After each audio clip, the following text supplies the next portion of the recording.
Okay, we're now live on Ham Radio DX. Welcome everyone for, or wherever you are this morning, this afternoon, this evening. Welcome to the stream. First of all, I'd like to thank everyone for the positive comments and for watching the channel lately. I've noticed that subscriber numbers have been going up, so that's great. Thank you everybody for subscribing. If you haven't already, please subscribe to the channel, and I appreciate all the support that's being given. Now we have a very special Ham Radio Shack tour again. This is number 3 in the series. Grant, VK5GR, is located in Adelaide, South Australia. He's been licensed for quite a number of years, and he has been interested in many different aspects of the ham radio hobby. So welcome, Grant, and good to have you on this morning. Yeah, thank you, Hayden. How are you? Yeah, not too bad. It's difficult in the whole self-isolation issues that we've got at the moment to sort of get motivated to do things, especially portable operations and things, but we're doing all right at the moment. Well, I think the fun thing at the moment for me has simply been that it's been the perfect excuse to go and actually finish all the antenna projects in the backyard.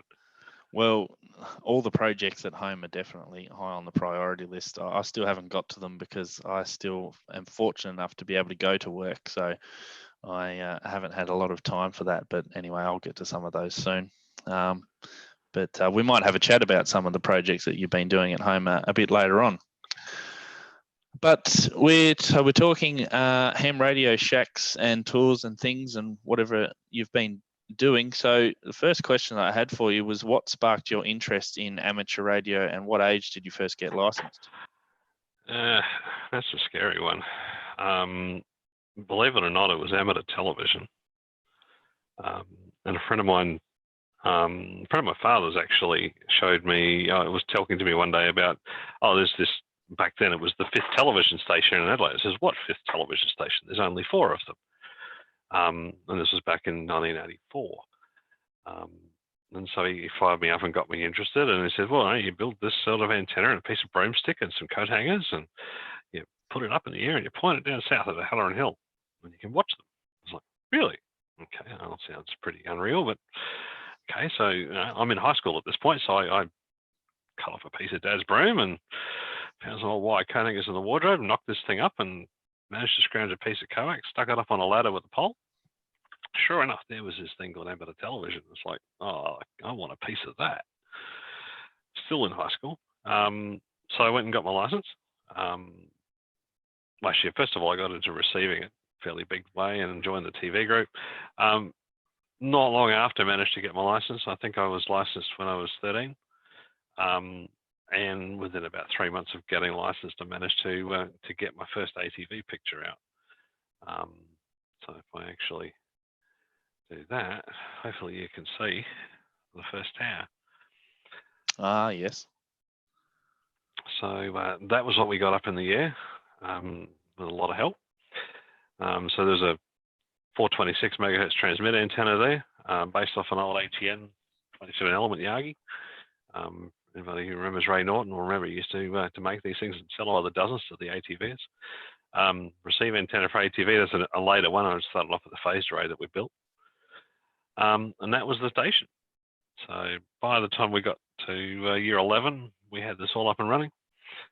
And what year was this roughly?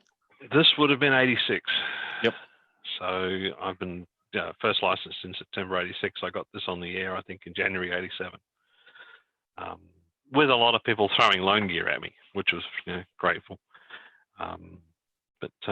No, we managed to get it. So it's basically that was a stripped out guts of a TV set, just the tuner part of it. There was one model Philips tuner that could actually tune down to 426 megahertz. So everyone in the ATV world at the time was getting these old tuners and setting them up in separate receivers so that you had something rather than down converters. You actually had something that you could direct tune to 70 centimeters to watch it and stuff like that. And then of course there I am. Scary. Let's move on.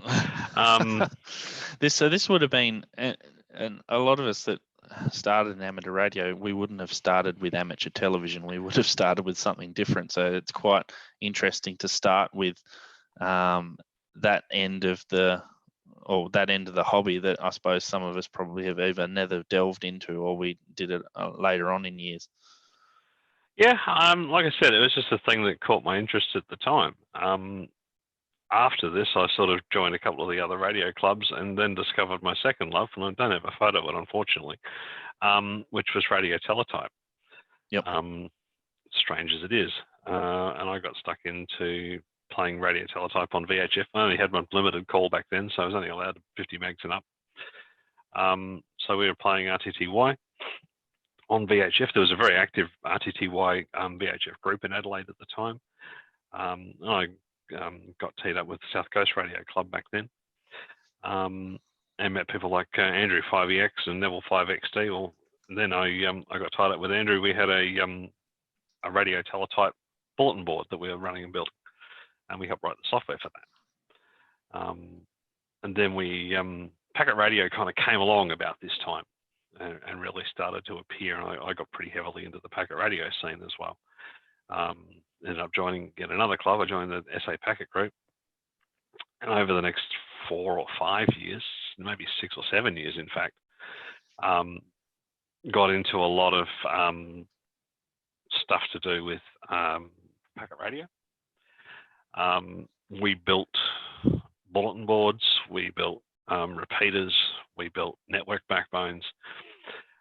We play with both the Rose X25 protocol, we play with the Netron protocol, we play with TCP/IP over packet radio at 1200 baud. Now, if anybody ever really wants to learn what a TCP/IP stream does, best way to learn it is at 1200 baud, because you can literally watch the packet go out, watch the acknowledgement come back, and see all the headers and say, yeah, that lines up. Now, hang on, where'd that datagram go? And we play with manual routing of IP across the network.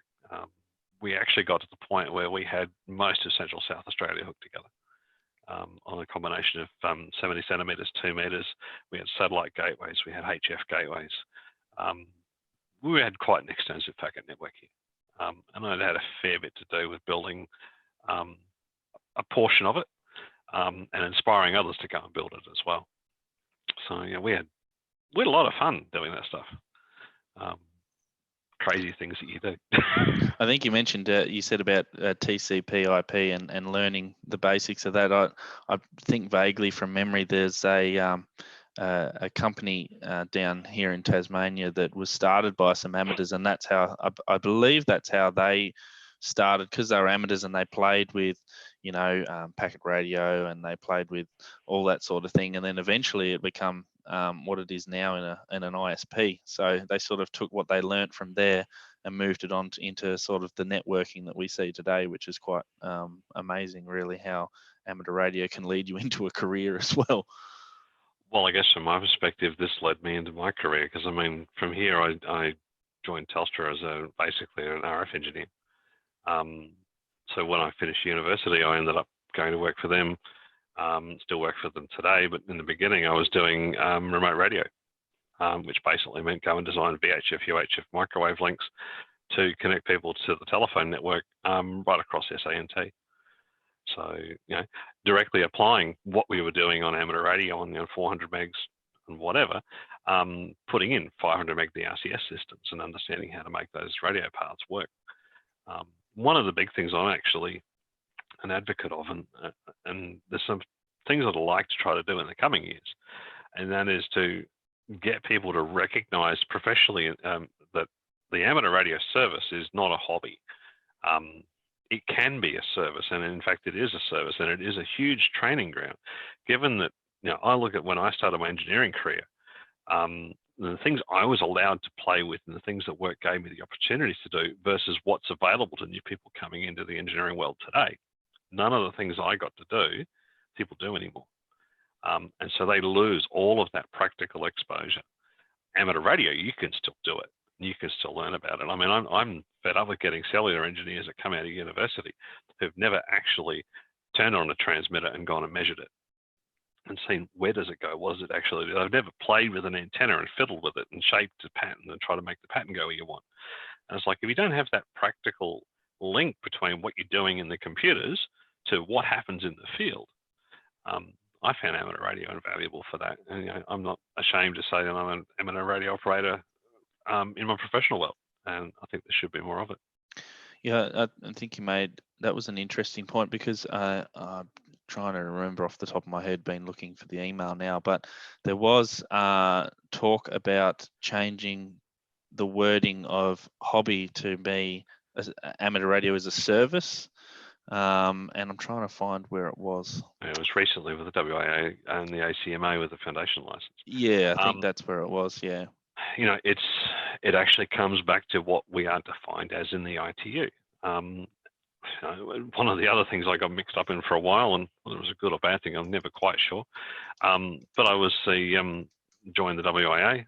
I ended up on the state council of the WIA. I ended up in the end as the national IARU coordinator. So the IARU is the International Amateur Radio Union.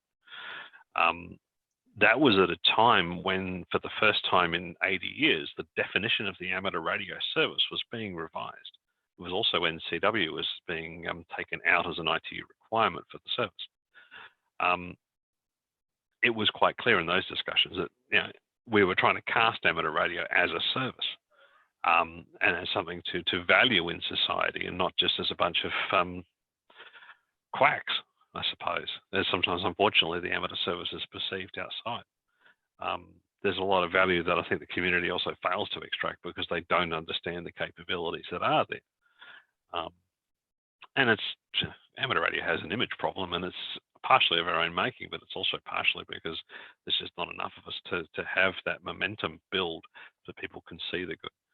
It's inherently there. It's just hard to show a light on it when there's not enough of us doing it.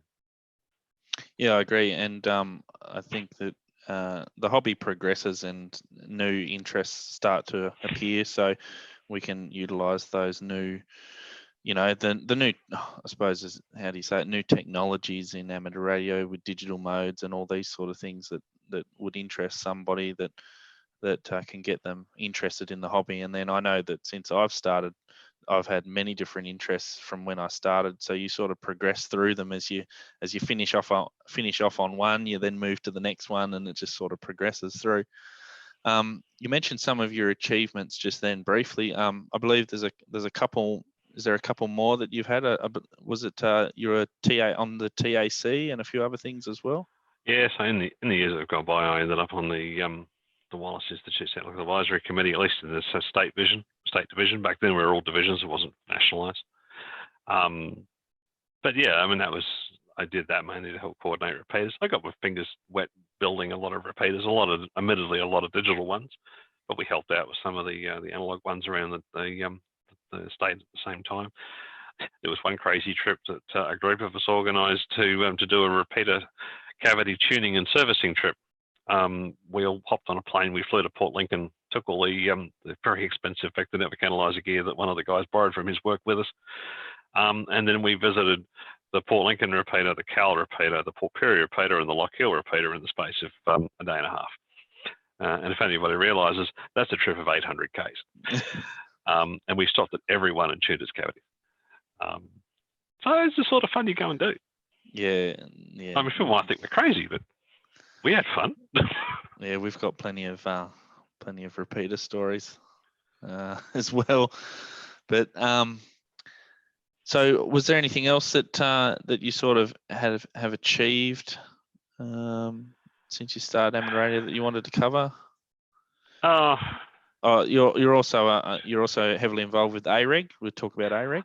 Oh yeah, so I suppose the current activities today is I'm currently the treasurer of the Amateur Radio Experimenters Group. I was actually one of the founding members of that. AREG actually turned 21 this year. Many people thought we wouldn't turn 2, but with sort of AREG's character and flavour has changed markedly in the last probably 6 or 7 years now. We've actually grown to being the second largest radio club in the state. And we try to do a bit of everything. I mean, one of the fundamentals in a radio club, and this is what the committee and AREG try to bring to it, is you have to just be doing something. You have to be out there and doing stuff. If you're not doing stuff, then people won't take an interest in you. And so we've always had this mentality of, well, you get out there and you do events, you do activities, you draw people into things to go and do, or things to come and try, or projects to come and participate in, or experiment with. it's not all about, we're not doing the experimenting. We are simply facilitating everybody to do their little experiments and their learnings at all the different levels that we find in the group. And that's why we do things like our contesting. That's why we do things like the repeaters. AREG actually has an in-house project at the moment, and hopefully one day we can develop this to the point we can publicly release it as well, where we're building a remote SDR receive site, and hopefully going to put a fair bit of capability up there. It's at a really quiet site about 100 k's north of Adelaide. And so we've managed to get onto a really good site, has internet access, and we can go to town on it, hopefully. So it's one of the things we've promoted in AREG, and in doing that, we do all these other fun, cool events. I mean, AREG's been heavily tied up with Project Horus as well. Now, some people may have heard of Project Horus, but basically that's our high altitude balloon project. So we run helium-filled high altitude balloon flights. I think we're about flight 55 or 56 now. That's been running nearly 10 years. And we launch them, we track them, we chase them, we recover them. I think in 55 flights, we've only lost 3, which isn't a bad record. It's not a bad record, yeah. And probably about a third of the flights we've literally been there or watched them land at our feet, or land within 100 meters of us.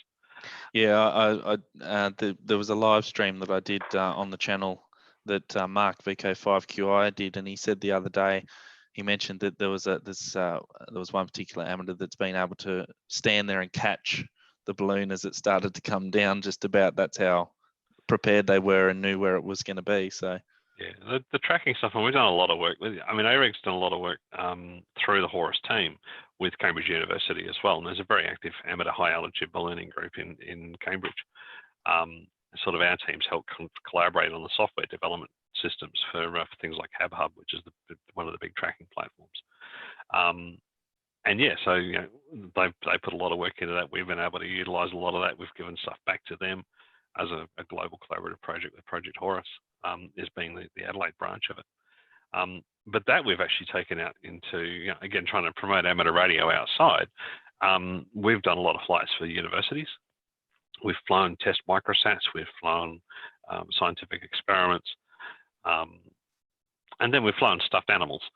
So it depends what flights you vote. I mean, we've basically, one of the flights we did, and it's still one of my favourites, was we flew a flight for indie band called Skipping Girl Vinegar, and they wanted their mascot Baker the Space Monkey to go up into space. So we strapped her into a balloon and said, "Is this for a music video or something?" This was for a music video. Yep. That music video played on Rage for about 3 months. Yeah, right. So we've been able to do stuff like that, and it's like, that's just cool. That's the sort of fun stuff. Yeah. I guess the other really, really fun one, and we couldn't talk about this one for a couple of years. Some people might remember we launched some balloons from the WAA AGM out of Mildura. We did 2 balloons. One had an amateur repeater on it, and people were talking through the repeater around the continent or around Southeast Australia. We didn't tell people what was on the other balloon, and we didn't make a big song and dance about the fact there was 2 balloons going up. The second balloon carried a bunch of cameras for a company called, I've forgotten their name now, Rising Sun Pictures. Rising Sun Pictures is a Hollywood special effects house based here in Adelaide. They did the special effects for the movie Gravity. Oh, right, yes. They won an Academy Award for the special effects for the movie Gravity. And they were using the shots that we collected for them off that balloon as the reference imagery for building those special effects that they won the award for. Oh, that's quite cool. And if you actually pull out the DVD and go to the making of the movie extras on the DVD, you'll actually see some stuff of us launching the balloon. Oh. So we've even got some footage inside their DVD. And you got credited?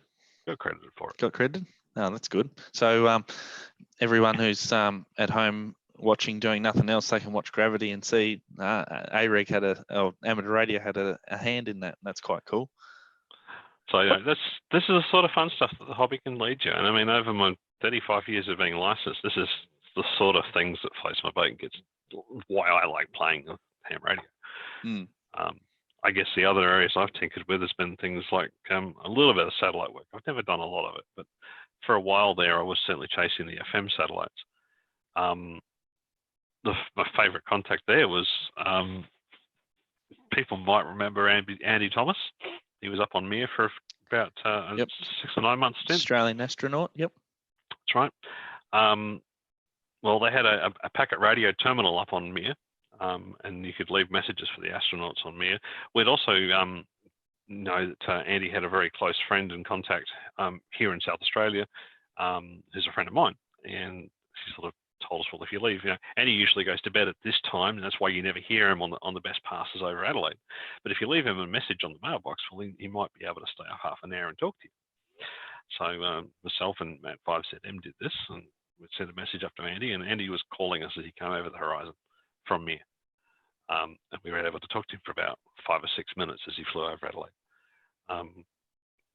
Who would have thought you'd be able to talk to an astronaut from your home? It's in space. That's the sort of cool stuff that you can do. Yeah, it's pretty cool, some of the stuff like that, and especially too with the work that the other VK5s, Tony Hutchinson, VK5ZAI has done as well with the students and getting them involved in talking to the astronauts too. Tony actually went to school with Andy, and that's how I got to know how to do it. Shout out to VK Radio, who's left a super chat. Thanks for the videos, great content as always. Hayden, have a cold one on me. Thanks, appreciate that from VK Radio. The satellites is something that I haven't quite gotten interested in just yet either. Fully, I've sort of dabbled in a bit of the packet, the ISS packet stuff, SSTV as well, so slow scan television coming off of the ISS, things like that, and a couple of the FM satellites. But it's one of the things now that I want to get back into and try dabbling with, especially with the higher microwave bands as well. So it is something that I think, it progresses. You sort of get interested in it. You might sort of wait a little while, and then you go back to it again, and you get reinvigorated with it. But so the next thing that I was going to ask you about was IOTA. So now you're big on DXpeditions and IOTA. So what is IOTA, and where can we find out more information on that? Well, I'll put the share up again as well. IOTA basically stands for Islands on the Air. So it's an awards program that was set up out of the RSGB quite some time ago. I think it's 30 or 40 years old. They kind of see it as their rival to DXCC, and they'd be right. In fact, it's probably way harder than DXCC. What they've done is they've designated about 1,200 plus island groups around the world, and the aim is to get a contact with somebody in each island group. Now, it's quite a few of these island groups are uninhabited. Quite a few of these island groups have in fact never been activated still. There's still, I think, 20 or 30 of them that have never had anybody manage to make it onto the island to do it. As you can appreciate, in some of these places, it's really hard to get permission to get on there, especially around Australia. We're actually finding IOTA in Australia is difficult to do because of all the environmental restrictions. How do you get involved with Islands on the Air? Start really with this website, which is iotaworld.org. And on here tells you all about the program, what the rules are, and so on.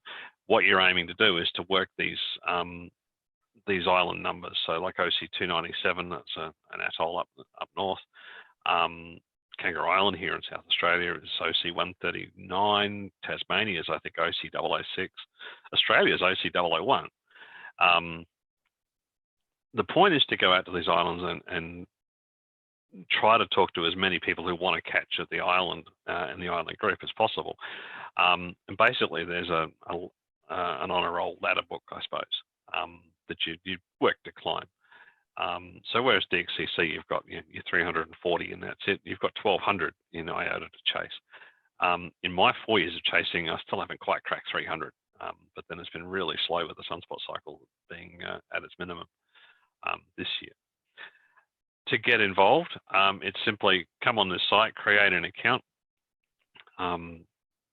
You can then start recording your QSOs in here for what you have worked. And you can have a look at what they are. You've got several ways of having credit claimed. one of the easiest ways is you upload your logs into ClubLog. I'm not sure how many people have ever used the ClubLog system. I might talk a bit more about ClubLog in a minute, because we're a big supporter of it, and they've been a big supporter of us with the DXpeditions as well. But you can load your QSLs or your contacts into ClubLog, and what they can do is they can match. If the other end has loaded their data into ClubLog too with the correct island identifiers, and the IOTA management team have vetted that, yes, they were on that island and they have got the details correct, so it's vetted, they'll give you credit for it. It's vetted much more strenuously than VK5GR, for instance. So the Parks and Peaks one, basically you put a log, they put a log, it matches, tick, you've got the registration.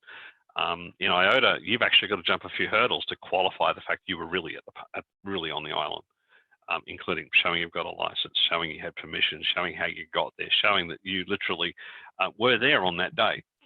To as far as taking photos of your transport, taking photos of how you got out there, showing, sending them copies of your approvals to go out to these islands. And some islands don't have that, but the hard to get to ones generally do. So you load them into ClubLog. You also find that a lot of them you have to confirm with QSLs. And so you see a lot of mine listed here. This is my current list, but they come off the QSLs. If I actually pull out a box of cards here, this is, by example, my current list of cards I've had to collect to qualify my IOTA contacts. I used to collect stamps as a kid. This is actually more fun. Expensive fun, but more fun. So you can use it with cards, you can do it with ClubLog. You can also participate in the IOTA contest. And the contest, they'll also handle the qualification of the contact. So you can load your logs in from the yearly IOTA contest. So you load them all in here, and then you basically send off, once you've got however many you want to get qualified and what certificate you want to earn, you send them off to your checkpoint. So here in Australia, that's Craig, VK5 Charlie Echo. You send off your cards, you send off your ClubLog extracts, and he'll actually tick off and sign off that, yes, no, you really do have evidence that you've worked all these places, and they'll grant you the award. And so I've done that a couple of times, and I've had it qualified to 200. I'm working on getting to 300. I'm pretty close to getting 300. And to be clear too, you can register on this site. You don't necessarily have to be on an island to work anyone. You can just be trying to work the islands. Yeah. You can be trying to work the islands, and 99% of the chasers are trying to work the islands. Mm-hmm. And that makes it easier for the ones that actually do go to the island, because there's then more people that potentially they can work when they're out there too. Oh yes, although particularly with the rarer islands, the pile-ups for an IOTA station can be almost as fierce as a rare DXC. I have seen it happen. I've seen Caesar V3LYC. He went out to a new one in French Polynesia. A new group was declared in French Polynesia last year, and yeah, the pile-up to try to get through to Caesar was pretty serious. So that's part of the fun. You can add your QSLs by, as I said, you can do it through ClubLog, you can do it through others. So I can add QSLs from ClubLog. That's a pretty easy process. Basically, I come in here, I give my ClubLog credentials, I go and retrieve it. It'll actually go and see if I have any to get. In fact, I haven't done this for a little while. I wonder if there are any in here. Let's see what we can find.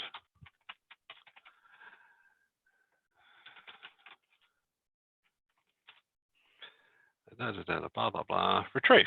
And it's as simple as that. And that'll log onto my ClubLog account and see if I actually have any new ones. And oh, look, I do. So I go through and show one per thingy.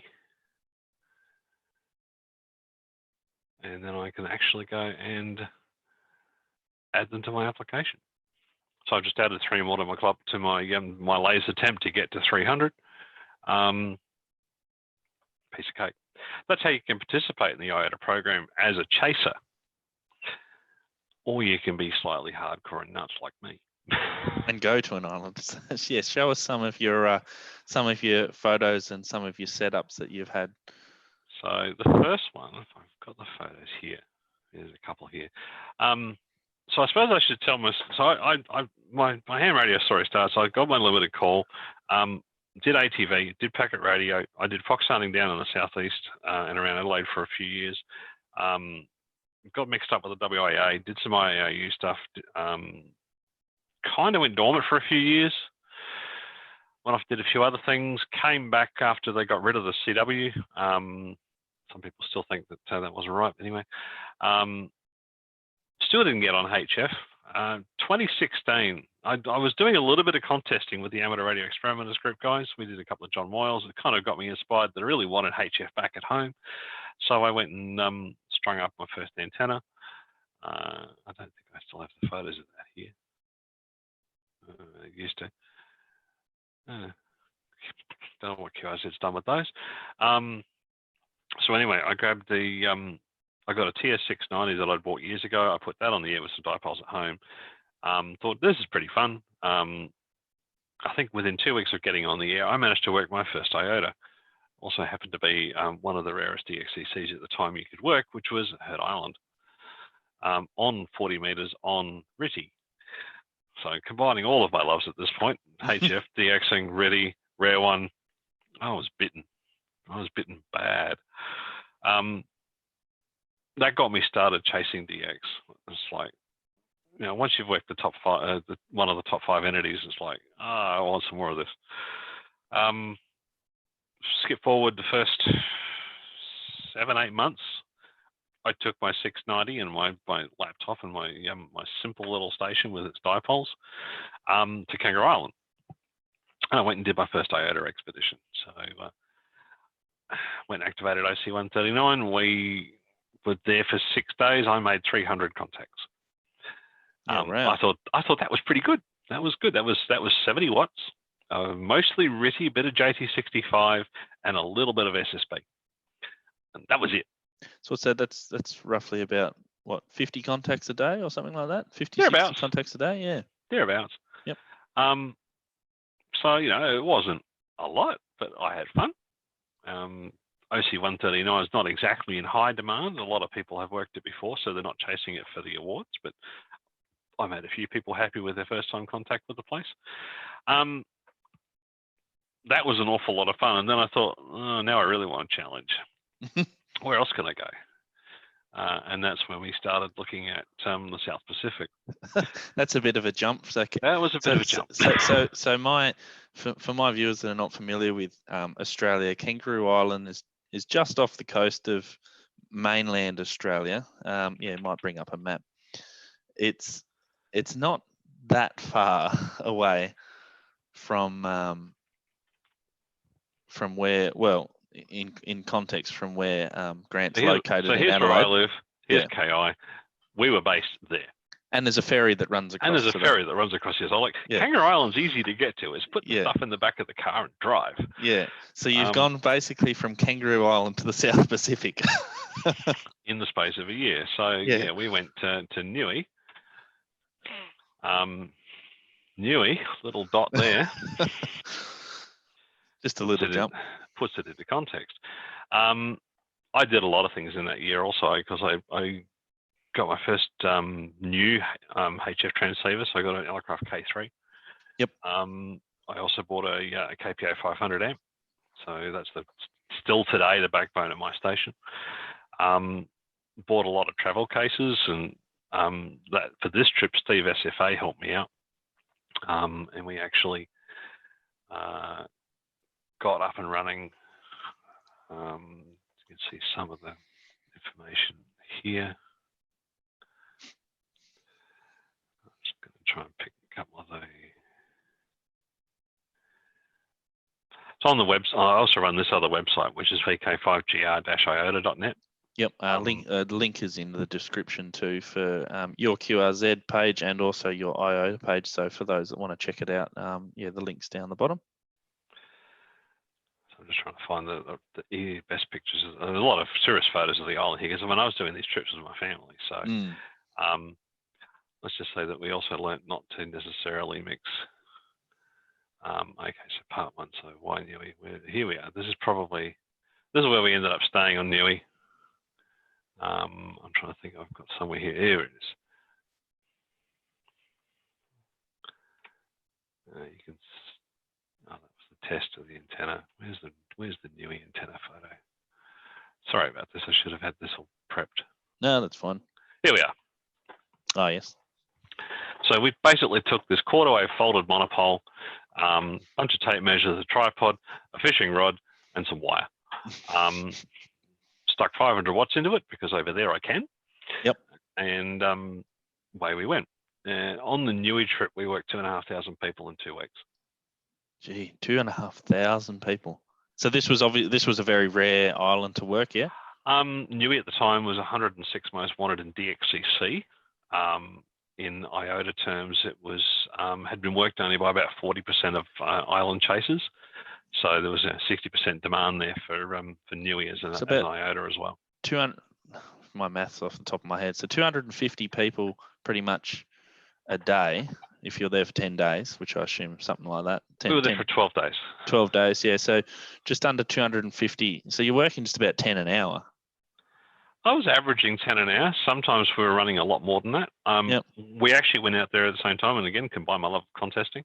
So I ran CQWW Ritty from here. So the 2-day Ritty contest. I think in those 2 days, I did about 500 or 600 Ritty contacts from Niue. The biggest problem I had was in all contesting from Oceania and the South Pacific is the guys in Europe and the States don't ever point this way with their antennas. And 500 watts is just not enough. For contesting, I am an advocate of we've got to sort out this high power rubbish with ACMA. Yep. Being restricted to 400 watts all the way down here in Australia, it's ridiculous. But we've got to find the right argument with them. And a lot of amateurs don't put up what I think is the right argument. So yeah, so that was the station in Niue. There's some other photos in here of, there's the actual gear itself. Mm-hmm.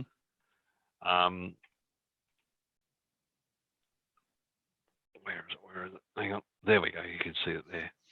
So, I borrowed a computer monitor from Niue Telecom, Mm-hmm. and took the laptop across the rig tuner. I use a microham for the keying and for the audio interface. Cat 500 ATU. Don't really need it because that antenna is actually able to be made resonant, but sometimes you just get lazy in the middle of the night and want to change bands and can't be bothered going out in the rain. I've since learnt not to do that because it really doesn't work that well. Put the fan across the amplifier to keep the amplifier happy, and away we went. Yeah, so 2,500 contacts in Niue, and that was in 2017. So we were out there September 17. You'd think I'd had my fill at that point, and it got any worse. So from there, we then the next year, and we did this in April the next year, we did Vanuatu. So again, we've now gone from Australia to Niue. Oh, and by the way, to get to Niue, you got to go via Auckland. Yep. And you have to stop for 2 nights in Auckland each way because of the schedules of the airlines out of Adelaide versus the airlines to Niue. So it's quite a trip just to get to Niue. So yeah, then we went and did Efate in Vanuatu. So this was our next home. We actually set up camp just here on the side of Veritap Bay. So there's Port Vila, the capital. We're about 30 minutes out from Port Vila. That was the house that we rented there. Dealt with the very nice folks in telecommunications and radio communications regulation in Vanuatu to get my license. I ended up with YJ0AG. And in Vanuatu, I could run a kilowatt. This is one of the reasons you go to the South Pacific, sod these power restrictions, go out and make some noise. Had the fun and games trying to deal with customs. That's one of the things I will mention with these trips. When you start wanting to take 20, 30 grand worth of radio gear in and out of Australia, you have to seriously think about this because the potential for them to turn around and say, I want my GST, please, on re-entry. Where's the evidence that this ever left Australia? Where's the evidence you pre-owned it? You have to be very careful because you potentially not just paying GST in Australia, but if you had Transit New Zealand, as we did to Niue, you could have potentially been up for import duties each time I transited New Zealand as well. Yeah, that's not cheap. So you learn all about the Kane system. You learn about how you do import-export declarations, and I've had to learn a lot about that, and I'm still learning. It's a crazy world how that works sometimes. So yeah, and this was the site that we got at Vanuatu. The antenna we used there, we took 2 antennas out with us, so we're getting bigger every time we go. So we had this folded monopole. This time it was tuned up for 80. So that would work on all bands, but we principally used it on 80 and 40. That was the station in Vanuatu, same sort of gear. In fact, it was the same gear. Right. But then we took this other new antenna as well. So MW0JZE manufactures these portable hex beams. The whole thing only weighs 6 kilos. Wow. And then I bought an aluminium mast from Spiderbeam, and they're only another 7 kilos. So here I am. I have to be very weight conscious. I have to get that, and the other vertical, and the radios, and I have to get it into 5 bags at 23 kilos each to get it out there and get it home again. And so you start to build stations being very, very weight conscious. What do I have to take? You still want to take enough spares that if you blow something up, you're still on the air. But anyway, we got all that out to Vanuatu. In Vanuatu, we worked 3,300 stations. Actually did 3,500 stations in 2 weeks. Yeah, well, starting to increase. Well, at least that's one good thing with your expeditions. As you're moving from island to island, you're getting more and more contacts as you go. Yeah, what we did learn on this one is, unfortunately, that DXpeditioning and family don't necessarily mix real well. The time to work 33 or 3,500 contacts in the time that we were in Vanuatu, it worked out that it was 8 hours of radio, 8 hours of sleep, and 8 hours of family. Now, it's starting to push the friendship. Yeah. Yes. Doesn't work. No, I can imagine that. So while we had a lot of fun, and we did see a lot of Efate while we were there, we had a lot of fun with pilots. This was, by the way, my first time I actually dared try CW. And I unashamedly, I put it up on the website and said, look, I'm going to try to do some CW from here. I warn you, I can't read it by ear properly, at least not yet. So I'll be using computer software to help me read it. I'll be going slow, but it will give you the opportunity to work us. No, I thought I would get castigated for that. And I was surprised, actually, the amount of feedback I got from around the world of people just pleased that we gave it a go. And a lot of people only had a contact with us on CW. So, and I must admit that sparked my my firm interest in CW, and I'm still learning it today. I'm still not quite to the point where I can read it by ear. I haven't put enough practice into it yet, but I'm getting there. And my objective is that maybe in the next 12, 18 months, I will actually get to the point that I can read 25 by ear. That's one of the goals that I have too. Is as you say, you've just got to start, and you've got to keep practicing it over and over again. And yeah, that's one of the things that I want to start doing as well. Well, and I must admit, one of the things I still did the other day is pointed the beams at Europe short path on 20 meters the other night. Picked a clear spot, gritted my teeth, and started calling CQ on CW again, using the keyer and the software and everything, but concentrating really hard on trying to read the calls by ear before I look at the screen to work out what it really was. Getting better. I discovered that VK is apparently rare DX in Europe, and I ended up with a pile up 2 kilohertz wide of just people wanting to call VK. So, guys, get on the air, get up there. The rest of the world is looking for us. And while everyone's at home, there's no excuse not to learn. No, I must admit, that's the software I've been using for my Morse decoding. I find that really good. It seems to work really well under very weak conditions. I've worked CW 160 and 80 meters in the static with that. Yeah, again, a lot of people will probably say, it's not real ham radio. Well, maybe it's not, but hey, it's a signal that's on the air and I'm making contacts.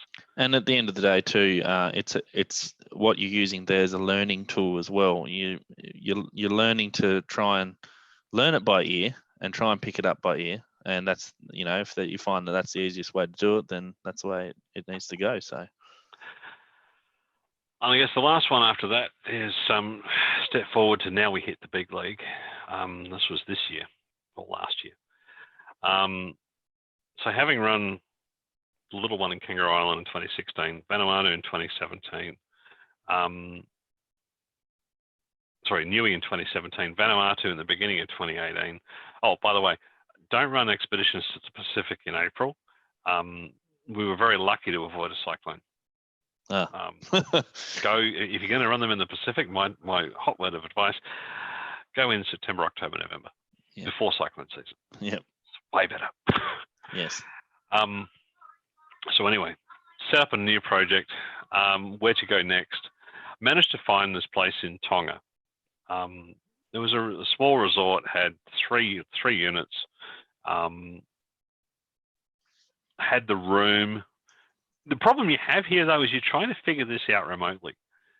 You've never been there. You don't know the place. You don't know the people. And you're trying to figure out, how am I going to get 30, 40 grams worth of radio gear out there and successfully pull off the expedition I want to in an environment that I have no control over and have really never seen other than a few photos. You think about that for a minute, it's actually quite scary. And I'm afraid A35JT may well have been the last one that I do without ever scouting it first. We got away with it. One of the reasons we got away with this one was we actually booked out the entire resort. And that's where these expeditions start to get a bit pricey. So the resort cost us 7,500 Tongan dollars for 2 weeks. Fortunately, that's not too bad in Australian, but it's still nudging $5,000 to rent the place. But I'd also come to the conclusion at the end of Vanuatu that I needed to better balance family and radio. And so my solution was, let's take some friends with us. So this is where I say we kind of entered the big league with A35JT, or the bigger league, in that there was a team of 4 of us from Australia that went. And the guys we went out there were fantastic. We had guys that preferred SSB, we had guys that preferred CW.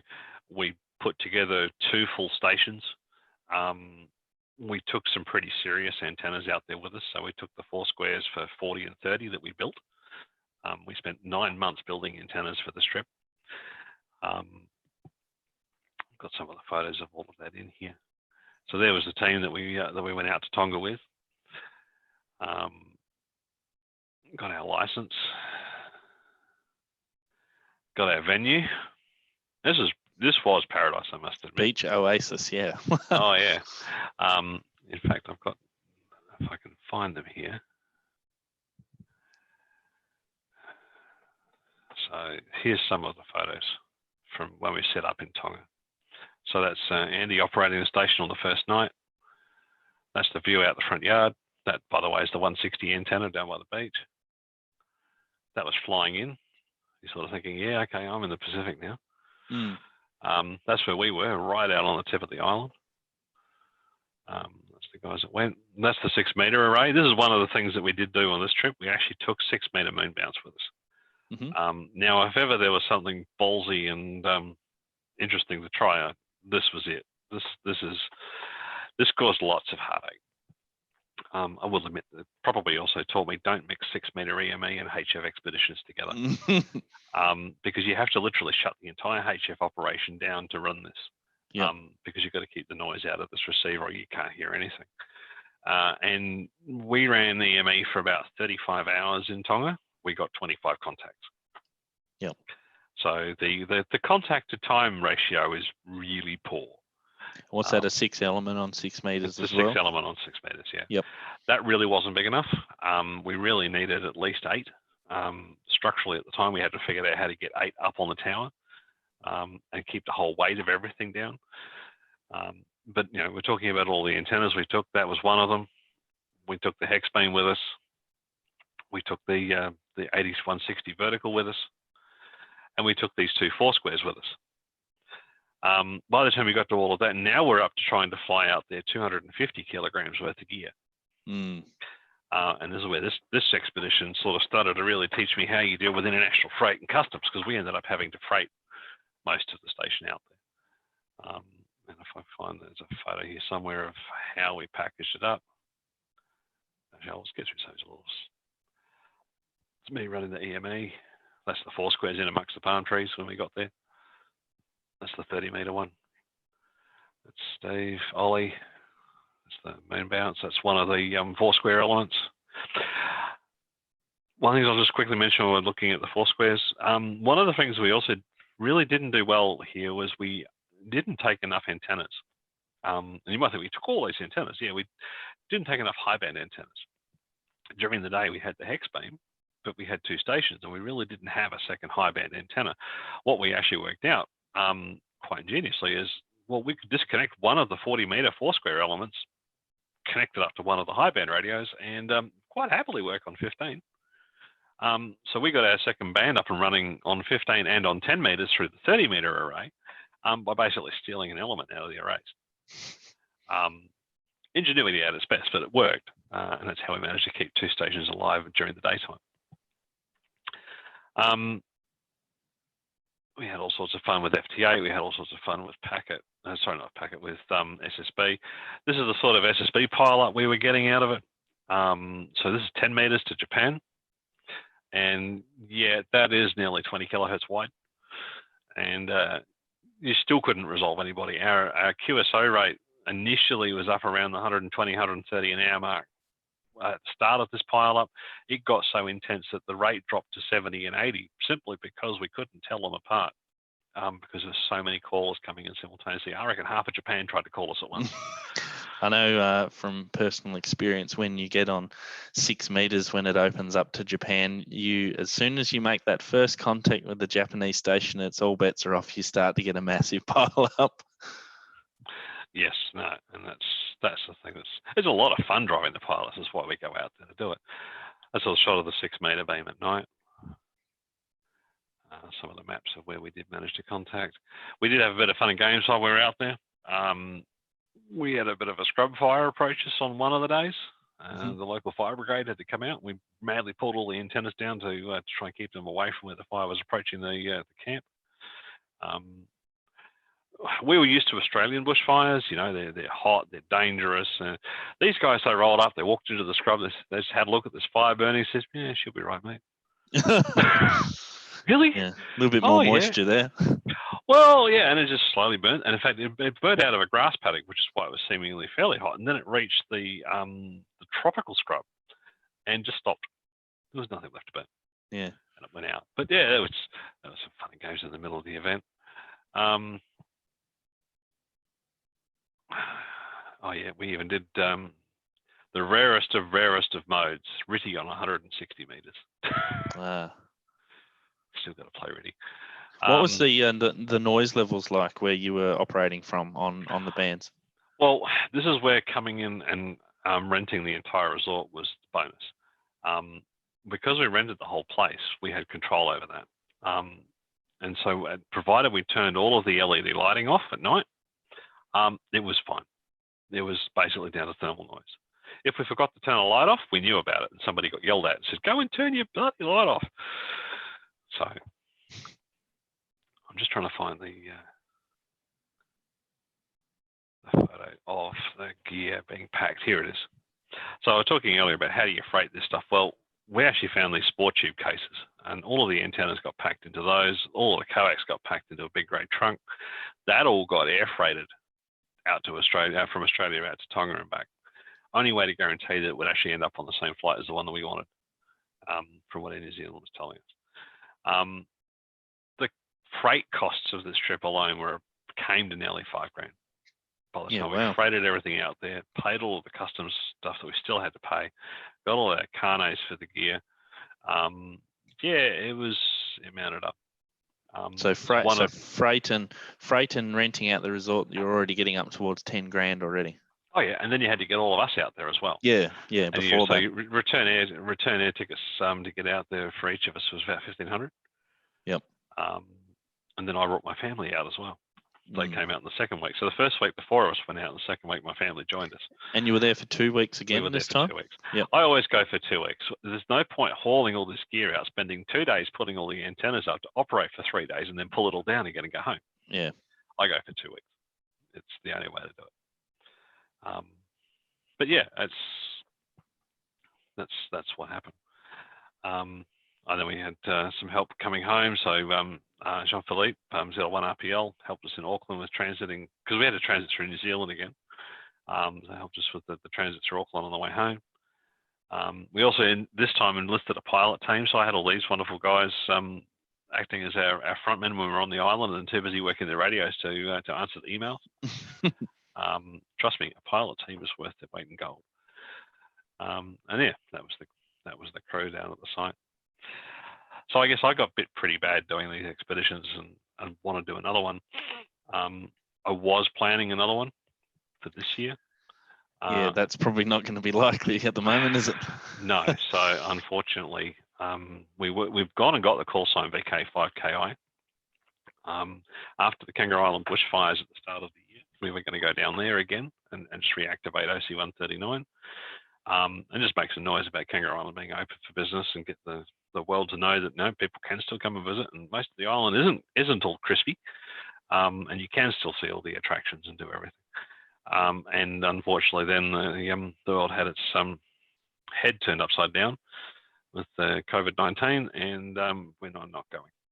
So we might resurrect that for next year. I still want to go back down to the island and have a look. And do some operating from there again. We'll probably go down for the islands on the air contest in July 21 is the current plan. Still hold the call sign at least. Oh, excellent. Well, that's a good overview of what IOTA is and what you've been doing there. So yeah, again, you can check out Grant's website, VK5GR-IOTA.net, which is down in the just the links in the description of the video for those watching. Now, you briefly mentioned contesting. You've been involved in a lot of contesting stations in club stations and also for yourself as well. I'm trying to think where's the easiest way. Okay, so another shameable ad for AREG while we get there. Yeah, so I got mixed up with contesting. Well, I've been doing contesting on and off for years. I used to do it at the South Coast Radio Club. In fact, one of the most memorable contests was the VHF-UHF Fill Day back in 1997, I think it was. We set up all the VHF-UHF gear on top of Mount Terrible, which is about a 400-metre high mountain down south of Adelaide. And it was the day when the bands just went absolutely crazy. And by crazy, I mean crazy. We managed to work that day on tropospheric ducting. We worked from VK5 on 2 meters and 70 centimeters on tropo. We worked VK1, VK2, VK3, VK7, VK6, and 1, 2, 3, 7, and 6 on tropo. And we got that on 6, 2, and 70. Then the sporadic E kicked in at the same time. So we worked VK4 and VK8 on 6 meters. We worked VK4 and VK2 on 2 meter sporadic E. And then the F2 propagation kicked in, and we worked VK0 on 6 meters. Oh. And that one was ballsy. We knew the guy who was down there, so it was Darren, VK5IX, then VK0IX. We had the telephone number for the radio base room at KC Base. I was going to say, yeah, it's not the easiest thing to work VK0 on any band, let alone 6 meters. And Darren was running a beacon, so we knew he was there. And we could hear the beacon. As soon as we heard the beacon, one of us had a mobile phone. I don't know where the bill ever went for that. But anyway, we phoned Darren, got him on the air, and managed to get a bunch of us to work VK0 on 6 meters. That really sort of was one of my favorite contesting things. But that was a long time ago. More recently, for portable contesting, I've done John Moyles at the mother-in-law's in Tikra, which is on the east coast of Spencer Gulf. AREG has often done major events at initially we used Parawira Reserve. Now we're actually using a place called Kosh Hill. It's about 100 k's north of Adelaide. But yeah, we've had a lot of fun with this sort of thing, building these stations. We've managed to access this old microwave site, and I've got bad news. My headset's about to go flat. But we set all the portable antennas up, and I'm just going to see if I can find that. Yeah, one of the granddaddy stations we've had to operate is this one, which is the SO2R beast. We got in and did all of that. Had a lot of fun with that stuff. I don't think I can save this very quickly. That's all right. We can move on quickly then. If your headset's just about to die. Yeah, keep talking. I'm sure somewhere here I've got my other headphones, but I don't know where they've gone. That's all right. We've got a couple still watching on the stream, so thanks everyone for watching and tuning in. If you do have any questions for Grant, pop them in the chat.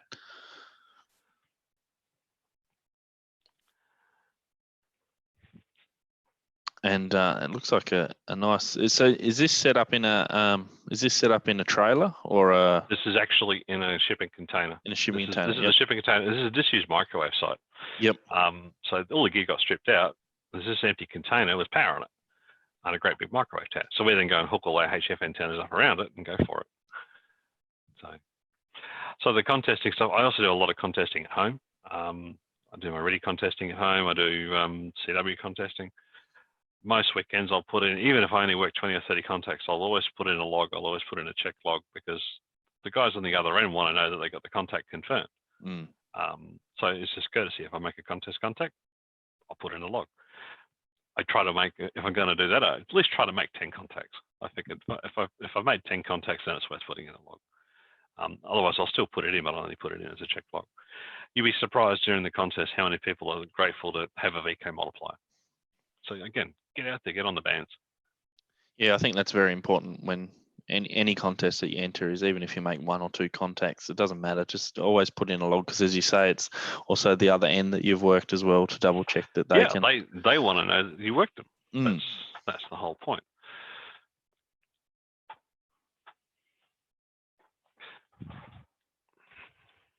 Aha! Found a different headset. I'll get off the wireless one. Just unless you want to wind it up, but no, we're good. I can try to get this going in a hurry. I'll just drop the audio off for a sec.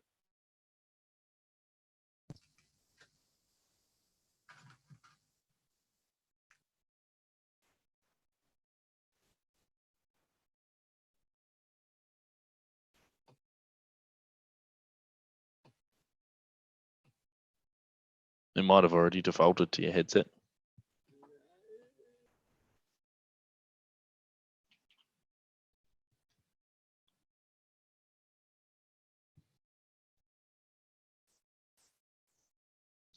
Down where the mute button is, there's an option to select your speaker or microphone down in that option, if you can hear me.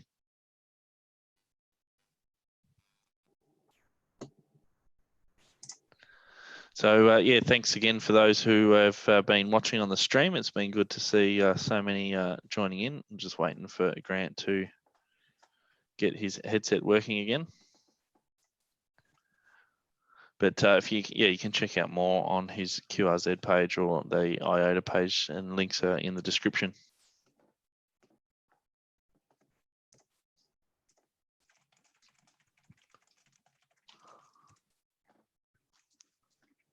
I think he's struggling a little bit.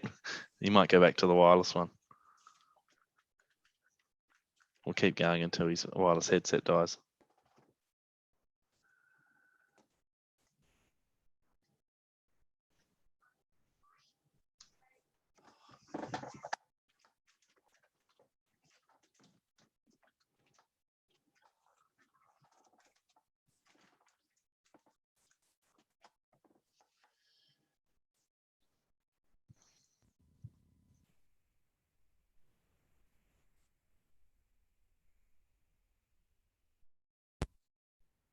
Okay, we're there. There we go. Rock and running. That's all right. Had to be a way to make it work somewhere. Just on the fly fixing.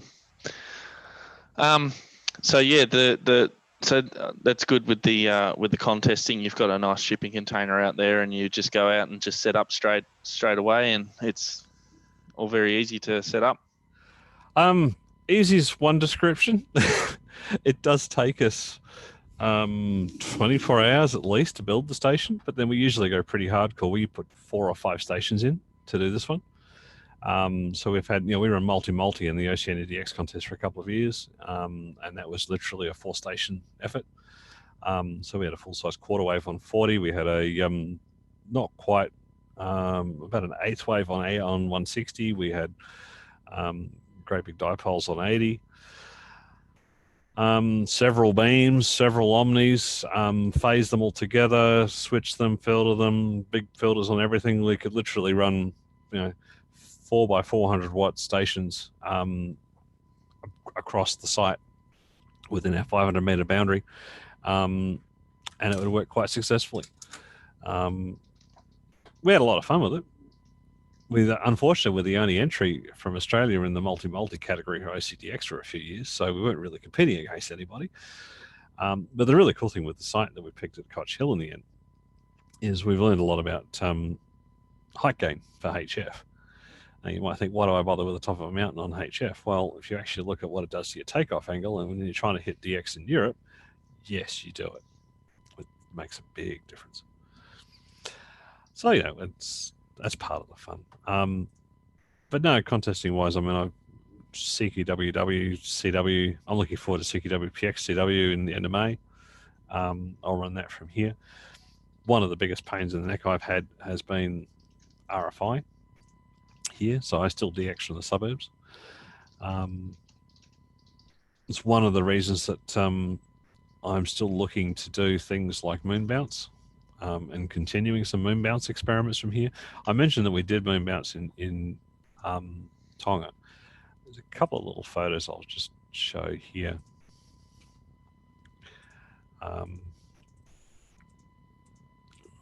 There's one of my favorites. So this was the 6 meter EME, our very first attempt at 6 meter EME from here in Australia. When to do this, we had a hell of a time getting permits from ACMA. I had to argue with ACMA for 3 months to get a kilowatt permit, but we were running a kilowatt. We had a 12.5 dB gain Yagi. The conditions were very good the first time we did it, good enough that we heard our own echoes off the moon. And they were unnerving. We didn't expect them. We're transmitting, and then we'd drop our transmitter and we'd see this little signal appear just after we dropped our transmitter, and it would stop after a couple of seconds. And it's like, what's that? And then we wouldn't transmit and we wouldn't see it. And then, so the next cycle we'd transmit again, and then we saw it. It's like, what's going on? And then we twigged. Crap, we're hearing our own echoes. Just 2.5 seconds later. It just goes to show it's 2.5 second travel time to the moon and back. Yep. On this photo, the orange dot, that's not the sun, that's the moon. The photo was taken at 4:30 in the morning. Yep. But no, we've played with I'll just find one of that day we played with some 70 centimeter EME as well. Hang on, there's one of the photos. Here's us all freezing our backsides off in the back of a car. This is at Corny Point, down the bottom of York Peninsula. Yep. The first set of experiments, we were running an SPE 1.5 amplifier, K3S radio. That was it, and the 6 mm Yagi. Yeah, I won't tell you what happened with the SPE. Doesn't sound like a very nice story to relate. Mark EME was running 70 centimeters. He was hearing signals that night from Switzerland, HB9Q. Yep. 70 centimeters. He couldn't get back to him, didn't have enough power this time. A couple of months later, we did it again, and he made a 2-way contact on 70 centimeter EME. Using about 100 watts. So you don't mind. So this is portable EME stuff then that you're going out? Yep. Yep. So that's the 2 meter and 70 centimeter EME that Mark was tinkering with. Yep. This is our portable EME. Literally just portable mask we just thrown up. There we are, just basically stuck out the back of a car in the middle of nowhere. but that was the station. Trying to find one of the biggest problems we actually had was nearly stalling the generator. Every time we hit transmit, you go and I think that was the volts at the instant we hit transmit. So we nearly stalled the generator every time we let go. You can just see there's W7GJ. Lance is a bad man, is all I can say. Lance is what got me into the CME lark. I think he's got a lot of people into EME before, yeah. So, but he inspired us to give it a go. You could just see the traces of Lance's signal here on the waterfall. But we had full two-way phone communications with him on 6 meter EME, and that's when you sit back and realize what it's taken to do that. It's like, yeah, that's bucket list stuff. That's you only dream of doing this, and then to actually get the chance to pull it off. Where's some of the other photos I was going to show? There's the mast getting ready. That's Matt ZM helping us out. It was a team effort. A lot of the ARI guys came out for this weekend to give this a go. That's where we all were stuck on top of Corny Point. Why do we pick Corny Point to try this? Well, one of the best things to do is to get a water takeoff, so you get the extra reflections off the water to give you some ground gain. And this particular spot, we got ground gain to both moonrise towards the States in Japan and moonset to Europe. And that's why we picked that spot there. That first night we made 6 contacts.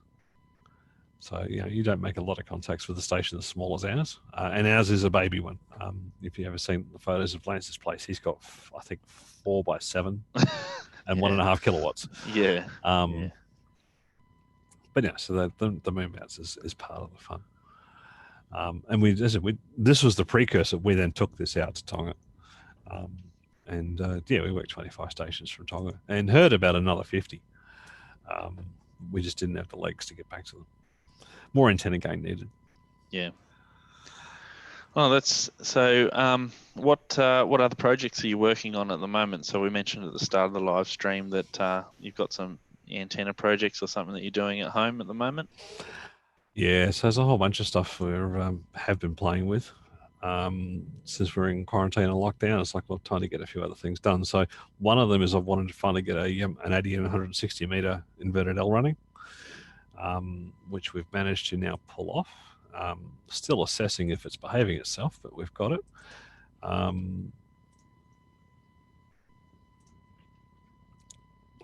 Share this up so you can see there the SWR results. So that was the 160 part of it. That's the 80 meter part of it. And what does it consist of? Well, it's basically this one-to-one ring balun. It is extremely jerry-rigged. It's basically a bunch of wires in a terminal block. Ignore that balance, not in circuit. And that basically goes up to, there's the inverted L, and it's got an 80 meter trap in it. And that's how we managed to make it dual band. So basically it's up 12 meters. It's about 6 meters to the trap, and then about 7 meters to the end of the tail for 160. And so far, at least on transmit, it's working well. I've managed to work Canada on CW on 160 on it, so I can't complain. The rest of the antennas that you can see there, you can see part of my other antenna array. So that's the 40 and 30 meter nested delta loops. They're all held up in this wonderful gum tree that I'm very lucky to have in the backyard. So that tree has got ropes fired over the top of it with a arborist launcher, and that's how all the wire antennas are held up in the yard. And then the other antenna at home is, I'm still a bit of a fan of hex beams, but partially because they're compact, and so that's the main antenna here. Put the K3S and the linear into it, and we don't do too bad with the DX. We don't get everything, but for a suburban block, I can't be too upset. The biggest fight that I have around here is trying to deal with RFI and noise from all of the neighbours bringing home their cheap, crappy electronics. I've been dealing with halogen lights. I've been dealing with battery chargers, hot water services. And currently I'm having a fight with an NBN battery backup power supply unit, which is basically turned into a great big transmitter and is managing to put S9 plus 20 signals across 40 meters. So there's the shack here today. It never ends when it's interference related, is it? You fix one and then it crops up again. I call it whack-a-mole. You know, you fix one, you got to go back and fix the next one. Yeah. And keep playing with ways of getting around it. So I mean, there's a rotator controller here that's actually on a mag loop antenna I put up for receive to try and combat the noise that way. The other little gadget that I really like, this is actually built by Paul VK5SL off of a design by VK5GR Lloyd Butler. I've got a close up of it. Basically, it's a phase inverting noise canceller. Yep. And so it's basically injecting. I've got a noise antenna or a second antenna that comes in. It basically inverts it, mixes it. You resonate it so that you've got the phase right, and you mix it into the main signal path, and you can literally take the local noise out. Yeah. I did a review of a MFJ unit on my channel a little while ago, which is basically the same principle. Yeah, except they charge you a lot of money for something that's basically 2 transistors and a bunch of bits. Yeah. This unit, I'm stunned at just how well it can kill it. I can literally kill noise completely. Yep. And you know, the article was published in AR. It's freely available. Anybody can build one of these things. There's nothing to it. And it's amazingly effective. So if people are having noise problems, this has been my solution to keep operating on 40 and 30 meters at least, and combat a lot of the crap that I've been dealing with. The other part of the stations, the VHF, UHF stack, all just FM. I've got some SSB gear, but I haven't got the antennas up for it at the moment. And of course, yeah, that's the other photos again. So that's the station here as it stands. I noticed the DR06 as well, the Electrode, not a bad monoband radio for 6 meters. Those FM only, 50 watts. It's basically sitting there on the Adelaide 6 meter repeater. Yep. So that's one of the AREG repeaters, the AREG 23 centimeter repeater, the AREG 70 centimeter repeater, and we don't have one on 2 meters, so we just use simplex. Yep. I've worked the 6 meter repeater quite a few times before. When there's been a sporadic E opening over to VK5. Yes. I've also worked the previous, I don't know if it's still there or not, the 10 meter repeater that you mentioned about down at Mount Terrible. It's back. They fixed it after the tower fell down. Yeah. So the other ones I'll just quickly bring up. Where is it? I took a photo of it this morning. Here we are. So yes, that's the magnetic loop receive antenna, and that's the other project we've been working on at the moment. Uses a Mark 5 EME mini kits amplifier. Yeah, I was going to mention that. Piece of LDF4. Shield's broken at the top. The inner is broken out at the bottom and fed into the amplifier, and that works surprisingly well. It's about 1 meter diameter. So if you needed to kill noise and be able to still hear on the lower bands, I've used it so far up to 7 megs, so 1.8 to 7, beautiful. Yep. And it's directional, which is why I got the rotator on it, and because I can use that to null out the noise that it does hear. So again, another weapon in your arsenal. You're constantly playing with how do you stop noise or how do you make stuff work. Yep. And do you have sort of an automatic changeover relay to switch between your transmit and receive antennas, or? This is where the Elecraft is really nice, because the Elecraft breaks out the receive loop at the back of the rig. Okay. So I can literally put all this gear and inject it into the receive chain, and the rig natively switches it for me. Yep. Not all rigs have that. The rigs that don't, of course, you've got to put in your TR switching and be mindful of your isolation and all the rest of it. And then not have the switching fail so that you don't transmit up your receiving gear. I'm fortunate with the Elecraft, I don't have that problem. So it's one of the things I like about them. But then I'm a bit radio agnostic, as you saw in the other photo with the VHF UHF gear. I've literally got one of every manufacturer around here somewhere. There's Yaesu gear, there's Yaesu, Alinku, ICOM, Kenwood, Elecraft. He's supporting all the brands, so that's good. Whatever turns up on the day, I think, is more a case. Excellent. Oh well, thanks for the tour of the shack and for describing all of the various different bits and pieces that you've been involved in amateur radio. Is there anything in conclusion that you wanted to cover, or? I I guess the only thing I want to just reiterate is, one of the things that I think amateurs need to do is to work hard on how we can show the value of the hobby professionally. The service.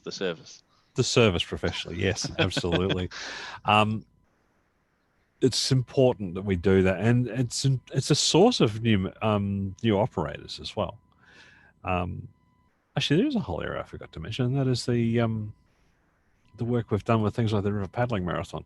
It's not a Wyson event, but it is a community service event. So we ended up going up to the Riverland. They've got a 200-kilometre canoe marathon for 6 years now. AREG and a number of us from AREG have gone up there and provided the safety comms net for it. And in years gone by, I've done car rallies and all the rest of it as well. So it's just another thing you can play with. I mean, it's the prince of hobbies. Sorry, it's the prince of services. You can tinker with so many different things and learn about so many different things to do with radio communications in this thing. It's not funny. Yeah. And I think one of the goals of this channel and other, obviously the work that you're doing over there, it's good to see us. I've noticed just in a few photos of those who are involved in the club that there's a variety of different ages, and we want to also encourage sort of a few more younger people to start to get involved with amateur radio. So trying to get this information out and learning about all the different facets and aspects, because it's not just talking. People think you say amateur radio, it's picking up a microphone and talking to someone. It's not necessarily. It's all the other different bits in between that you can do, such as building, going on a holiday over to an island and operating over on an island and setting all this gear up. So it's much more than just picking up a microphone. That's probably the most, I guess, what most people would think when you mention ham radio, if they know anything at all about it. Absolutely. I mean, the scope of what's possible is enormous, and it's what tickles your fancy. What do you find interesting? Some people are more than happy to have their little net every day and talk to their mates. Fantastic. Others want to go off and visit a remote island and call CQ to the world. Okay, so we may be the slight extreme crazies, but nonetheless, it's a lot of fun. Other people want to bounce signals off the moon, or 2 meters. 2 meters is next. I am looking for a 250 watt amplifier at the moment. One thing that would be that has been of interest is down here in VK7 is 23 centimeters. We've got at least, I think, 14, 15, 16 stations active now on 23. No, more than that. We've probably got 20 stations active on 23 centimeters across the whole of VK7. And soon I think we're going to be changing from our terrestrial net that we have on 23, and I think some are now keen to start trying 23 centimeters EME. So once that starts up, I think there'll be quite a few 23 centimeter stations in VK7 that people can work. So the interesting thing is, the higher in the bands you go, the more antenna gain you can leverage. Yes. And you don't need a kilowatt on 23 to make it work. No, and you also have, I suppose, smaller antennas as well. So you can have smaller antennas, so you can go portable a lot easier. A bit like Rex VK7MO, he's gone to ZL and he's been to all these other places and worked EME using just that small little. I think it's 400 millimeter dish, something like that. So it's quite interesting. But no, thanks again today for the tour of the shack and for all that interesting information. And if you want to find out more, VK5GR at -iota.net and check out your QRZ. So thanks again, Grant, for showing us through your shack. My pleasure.